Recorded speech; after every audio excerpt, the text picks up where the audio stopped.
Bienvenidos a un nuevo capítulo del curso 0 de Física. Vamos a terminar el tema de mecánica con dos vídeos referidos al movimiento armónico simple, que habéis estudiado normalmente en primero de bachillerato. ¿Qué era un movimiento armónico simple? Fijaros, siempre que un objeto está sometido a una fuerza, en la cual esa fuerza es proporcional al desplazamiento y de sentido contrario, decimos que ese objeto sufre un movimiento armónico simple.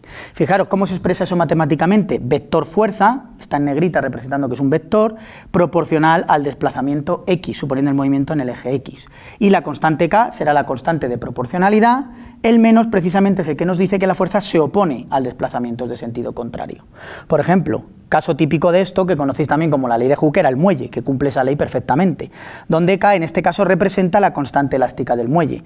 Cuando el objeto se estira, X es positivo respecto de la posición de equilibrio, X igual a 0 que tomamos aquí, X positivo, la fuerza intenta volver hacia atrás, que el objeto recupere su posición de equilibrio, por eso contraria al desplazamiento. Si el muelle se comprime, la X es negativa respecto de la posición de equilibrio, la fuerza actúa hacia allá, en dirección positiva, fuerza contraria al desplazamiento. El muelle es el ejemplo típico que cumple el movimiento armónico simple. Vamos a intentar encontrar cómo es exactamente cómo se comporta, cómo varía la posición en el tiempo de un movimiento armónico simple y también otras variables como la velocidad, aceleración o la energía. Imaginaros que tengo el objeto colgado del muelle, este será el eje Y, por tanto, en vez de como antes el eje X, y entonces tengo la segunda ley de Newton como siempre, que la fuerza que esté actuando será masa por aceleración, que es la derivada segunda de la posición con respecto al tiempo dos veces. En nuestro caso, esta fuerza es la típica de un movimiento armónico simple, menos K por el desplazamiento Y. Es un problema, fijaros, en una sola dimensión, relativamente sencillo de resolver. Fijaros, lo que tengo que aquí es proponer una solución para esto. Fijaros, ¿qué función al derivarla dos veces me da más o menos ella misma? Quizá con algunas constantes, pero de alguna manera al derivarla dos veces obtengo ella misma. De las funciones que habéis estudiado, las típicas son el seno y el coseno. Por ejemplo, el seno, si lo derivo, tengo el coseno, y del coseno el menos seno, vuelvo a obtener la forma anterior. Con el coseno pasa igual. Vamos a proponer, por tanto, que una función de este estilo debe ser solución de esa ecuación. Una función del tipo coseno, delante pongo una constante, que va a ser de hecho la amplitud del movimiento, y aquí dentro pongo algo que varíe en el tiempo, omega, que va a ser la frecuencia del movimiento por el tiempo, y una fase inicial. Esta fase simplemente me permite jugar con el origen de tiempos o de espacios para ponerlo donde yo quiera. Muchas veces asumiremos que es 0 para ver cómo funciona el asunto, ¿no? Entonces propongo una cosa de este estilo. Si metéis esta Y aquí y deriváis dos veces para obtener la aceleración, pasáis la masa aquí dividiendo, obtenéis que efectivamente esta aceleración, si derivo aquí dos veces, cumple esta ecuación, menos omega al cuadrado por I. ¿De dónde sale el omega al cuadrado? De que como es derivado dos veces, hay que sacar una omega al derivar y otra omega después. Y entonces te queda esta ecuación.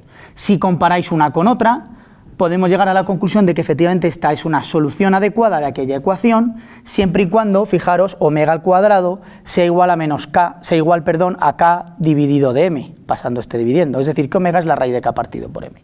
Esto es la frecuencia del movimiento. Luego esta es una solución correcta si omega es esta de aquí. ¿Cuánto vale entonces el periodo del movimiento? Si sustituís que el periodo es 2pi entre omega, la ecuación válida que relaciona las dos variables en cualquier movimiento periódico, tenemos que el periodo es 2pi raíz de m partido por k. ¿Qué es lo más interesante de esta ecuación? Fijaros que el periodo del movimiento únicamente depende de la masa que cuelga y de la constante recuperadora del muelle. ¿Vale? Bueno, vamos a ver, fijaros en esta gráfica, cómo van cambiando la posición, velocidad y aceleración de este objeto a medida que pasa el tiempo. Para ello, lo único que hay que hacer es coger las ecuaciones x, v y a que acabamos de obtener hace un momento.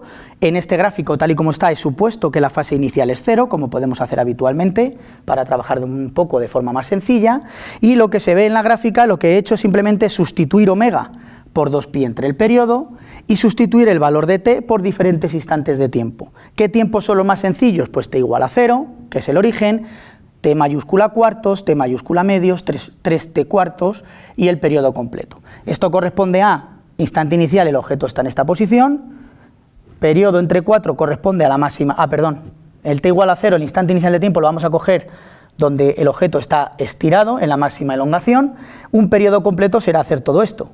Entonces este será el instante inicial, t mayúscula cuarto será cuando está en la posición de nuevo de equilibrio, La mitad del periodo será cuando está en la posición máxima como comprimido, 3/4 del periodo vuelve a estar en esta posición, el periodo completo vuelve a su posición. Os animo a que sustituyendo en estas ecuaciones veáis o seáis capaces de vosotros mismos dibujar estas gráficas que tenéis ahí, que son todas del tipo seno-coseno, simplemente estudiando esos puntos podéis encontrar esa representación. Fijaros que este movimiento armónico simple es un buen ejemplo de cosas de las que hemos hablado antes.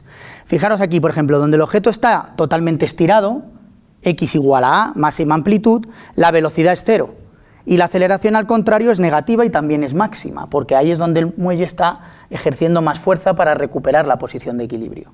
Luego fijaros, donde la velocidad es nula, sin embargo la aceleración es máxima en módulo, negativa porque está viniendo hacia acá. Al contrario, si miramos por ejemplo las posiciones de equilibrio, que es en T mayúscula medios o en T mayúscula cuartos o en 3T cuartos, fijaros que en estas posiciones de equilibrio, x igual a 0, la aceleración es 0 de nuevo. Sin embargo, en esas posiciones las velocidades son máximas. En un caso negativa porque está volviendo, en otro positiva porque está yendo hacia allá. Luego, aceleración máxima corresponde con velocidad mínima y viceversa, no la asociación que hacemos muchas veces de relacionar aceleración y velocidad que ya hemos trabajado días anteriores. Bueno, también otra cosa interesante de este movimiento es que fijaros que la fuerza siempre se opone al desplazamiento. La aceleración es contraria al desplazamiento y la fuerza también, en contra de la percepción habitual de que si un objeto se está moviendo en una dirección es porque hay una fuerza en esa dirección. En este caso la fuerza siempre es contraria al desplazamiento. Son cosas que habíamos trabajado ya en los capítulos anteriores. Vamos a plantear la siguiente pregunta. Imaginaros dos muelles o dos cuerpos iguales que uno se estira el doble del otro. ¿Qué cuerpo alcanza antes la posición de equilibrio? Os animo a parar unos segundos el vídeo y pensar en esta pregunta.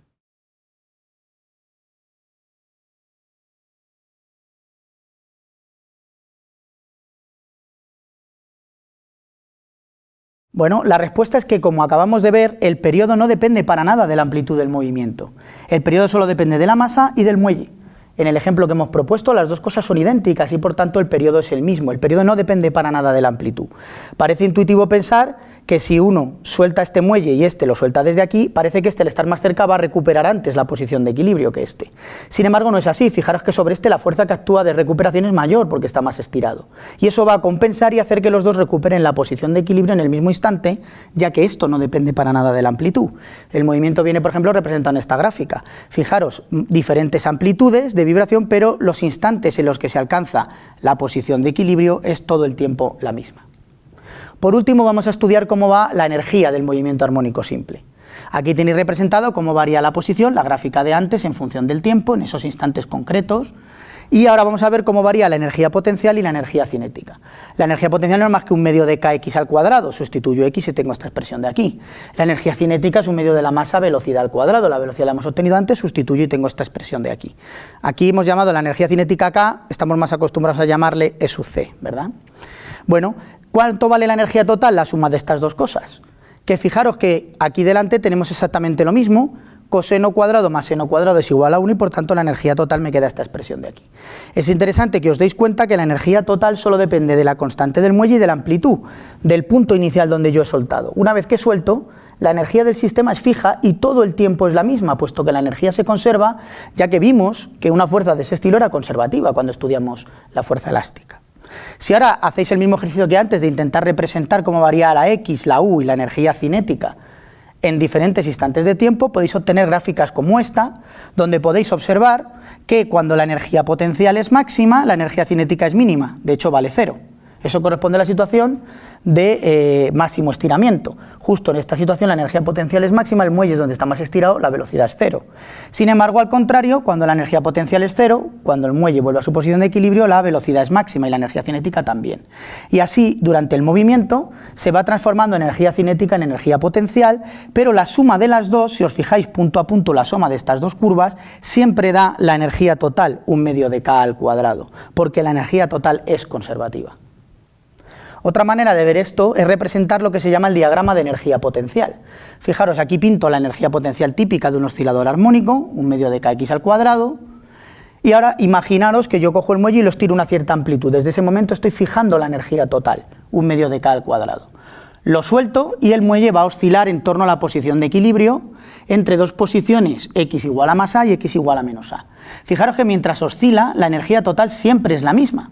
como ya hemos hablado, se conserva. Pero fijaros que al oscilar lo que sí va haciendo es transformar energía cinética en energía potencial. Por ejemplo, imaginaros esta situación en el extremo inicial. En ese instante, toda la energía es potencial, es cuando está más estirado, a cambio la energía cinética es cero. Cuando, por ejemplo, alcanza esta posición, x igual a 1 metro, lo que ocurre ahora es que la energía potencial ya claramente ha disminuido, tengo menos energía potencial. Ahora solo es esta cantidad en vez de ser toda el valor inicial. ¿Qué es el resto de la energía que me falta? La energía cinética que ha ganado. Cuando llego a esta posición, la energía potencial es cero y ahora toda la energía es cinética. Y así entonces se va transformando energía potencial en energía cinética durante el movimiento, manteniendo siempre la energía total constante. El otro día dejamos pendiente esta pregunta cuando hablamos de la energía potencial elástica, que es efectivamente también un movimiento armónico simple. Imaginaros 3 objetos colgados de 3 muelles idénticos y los 3 se estiran y se deja oscilar. Hacemos una foto cuando ya han pasado la posición de equilibrio, este llega a esta posición con velocidad inicial 0, con velocidad en ese instante 0, este todavía está subiendo con una cierta velocidad y este más. Nos preguntaban si la fuerza y la energía eran iguales o diferentes y cuánto valían en cada caso. Fijaros, vamos a llamar D a la distancia en la que está aquí en esta situación comprimido el muelle respecto a la posición de equilibrio. ¿Qué fuerzas están actuando sobre estos objetos? En los dos casos tengo la gravedad, mg, la misma masa a los 3, y en los 3 la fuerza elástica que empuja hacia abajo y por tanto también se suma a la gravedad, y en los 3 casos vale K por D, ya que D es lo que está comprimido el muelle. ¿Vale? ¿Qué ocurre en el caso de la energía? Concluyo. Luego la fuerza efectivamente, como podéis ver, es la misma en todos los objetos, en los 3. ¿Qué ocurre con la energía? Bueno, pensemos primero en términos de energía potencial. Tenemos una energía potencial gravitatoria que será mgh, donde h es la altura respecto al origen que yo tomé, que en los 3 vemos que es la misma. La energía potencial gravitatoria es este término de aquí. Y la energía potencial elástica vale 1/2 de K, D al cuadrado, que es lo que está comprimido el muelle. Luego fijaros que la energía potencial elástica también es la misma en los 3. ¿Qué ocurre con la energía cinética? Esa sí es diferente, en este caso es 0, en este caso todavía tiene una cierta velocidad, es positiva, en este caso tiene más velocidad, tiene más energía cinética. Luego este es el de más energía cinética, luego este y este es el que aquí tiene nula. Con la energía total, por tanto, ocurre lo mismo. La potencial es la misma en los 3, este más cinética, luego este, pues la energía total también, mayor en este, luego en este y luego en este, porque es la suma de cinética y potencial. Fijaros que además esta idea cuadra con el hecho de que la energía total viene dada por esta expresión, 1/2 de K amplitud al cuadrado. Si este lleva aquí más velocidad, es porque todavía va a ascender más, tiene una amplitud del movimiento mayor que de hecho D será su amplitud. Luego más amplitud es más energía total, como corresponde al análisis que acabamos de hacer. Para acabar os dejo en el material adicional una serie de simulaciones donde podéis jugar con varios muelles, constantes elásticas, masas, cómo varían las diferentes magnitudes. Es importante entender bien esos conceptos. Y para el próximo día os dejo la pregunta de si realmente un péndulo es un movimiento armónico simple. Siempre cuando se habla de movimiento armónico simple suelen poner dos ejemplos, el muelle y el péndulo. Bueno, ¿realmente el péndulo es un movimiento armónico simple? ¿Y qué era eso? ¿Realmente en un péndulo la fuerza es proporcional al desplazamiento y de sentido contrario? Lo trabajaremos en el próximo capítulo. Hasta pronto.